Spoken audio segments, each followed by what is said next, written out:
She was just 23. Online? A luxury queen.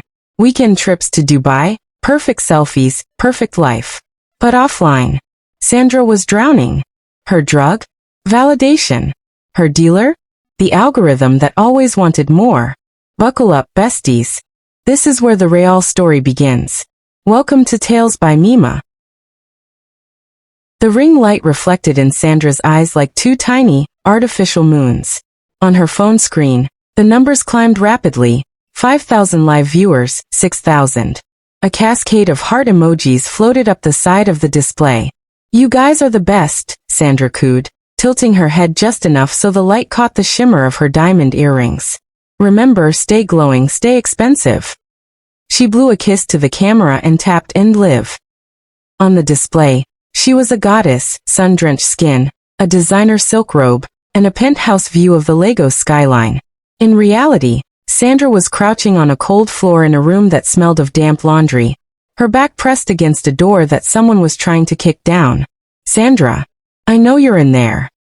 The voice outside was low, raspy, and promised violence. It was Musa, the man who had funded her luxury trip to Santorini last month. You have 24 hours to give me my 3 million naira, or the next thing I post on your page won't be a pretty picture. It'll be the truth about where you really sleep. Sandra held her breath, tears carving tracks through her expensive foundation. She waited until the heavy footsteps retreated down the hallway. Only then did she let out a jagged sob. This was the life of the golden girl of social media. A life built on borrowed money, rented clothes, and a mountain of lies that was finally starting to collapse. Just an hour ago, she had posted a video titled "Morning Routine in My New Mansion." She had actually snuck into an uncompleted building in Lekki, set up her ring light, and filmed in one finished room before the security guard chased her out. The video already had 50,000 likes. People in the comments were calling her Goal Crush and Queen. They didn't know she had 10,000 naira in her bank account, and a stomach that hadn't seen a real meal in 2 days. Sandra let out a breath that cracked in the middle. She carefully removed the diamond earrings. They were cubic zirconia, bought from a street vendor, and placed them in a velvet box. She looked around her room. The camera only ever saw the curated corner. The fluffy white rug, the aesthetic bookshelf, the expensive-looking vase. It didn't see the peeling paint on the opposite wall, the stack of final notice bills on the kitchen counter, or the instant noodles that would be her dinner for the 5th night in a row. Sandra was 23, and to the internet, she was a success story.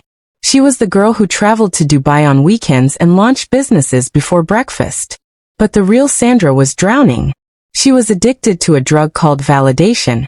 And the dealer was an algorithm that demanded more. More expensive outfits, dreamier vacations, shinier friends. To keep up with the influencers who had actual rich parents, Sandra had started borrowing against a future she didn't have. Her phone buzzed. It was a DM from Chitty. Sandra's stomach did a nervous flip. Chitty was different. He wasn't part of the shallow influencer circle. He was a serious tech entrepreneur building apps that actually helped farmers. He was grounded, kind, and terrifyingly real. Hey superstar, his message read. Still on for the gold standard gala on Saturday? Looking forward to finally celebrating your skincare line launch. Sandra stared at the screen, her thumbs hovering. The skincare line. The biggest lie she had ever told. There was no line. There were just empty jars she'd ordered online and printed fancy labels for, prop pieces for her photo shoots. But she had told Chitty it was her passion project, her path to financial freedom. She wanted him to see her as an equal, not just another pretty face on a feed. Can't wait, she typed back, adding a confident heart emoji. She threw the phone on her bed and put her head in her hands. The Gold Standard Gala was the event of the year. Everyone would be there. If she showed up in something she'd already worn, the fashion blogs would tear her apart. But her bank account was currently in the negative. The next day, desperation led her to a high-end boutique on the island. She found it, a shimmering emerald gown that looked like spun money. It cost 3 months of her rent. The sales assistant, a sharp-eyed woman named Saad, looked at Sandra's shoes, scuffed at the heel, and then at the dress.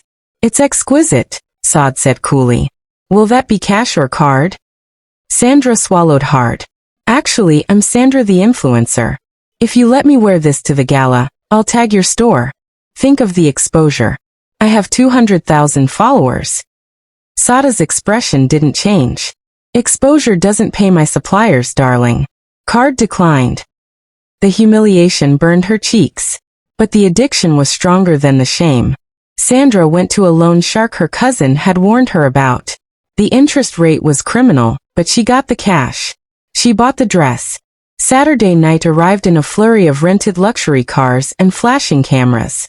Sandra felt nauseous with anxiety, but she plastered on her signature smile. She looked stunning in the emerald gown, a beautiful lie wrapped in silk. She spotted Chitty near the champagne tower. He looked handsome in a tailored suit, his smile genuine when he saw her approach. Sandra, he said, taking her hands. You look breathtaking. And congratulations again on the launch. You must be so proud. Oh, it's been a journey, Sandra stammered, the guilt rising like bile in her throat. We sold out in the first hour, actually. Another lie. Why couldn't she stop? I love how hard you work, Sandra, he said, his eyes warm. Most girls these days just want the fast life, but you're building an empire. I'd love to see your factory next week. Just then, a group of top-tier influencers drifted toward them. Among them was Lola, a girl known for her vicious takedowns of anyone she considered competition. Sandra, darling, Lola drawled, her phone raised, recording everything. Stunning dress.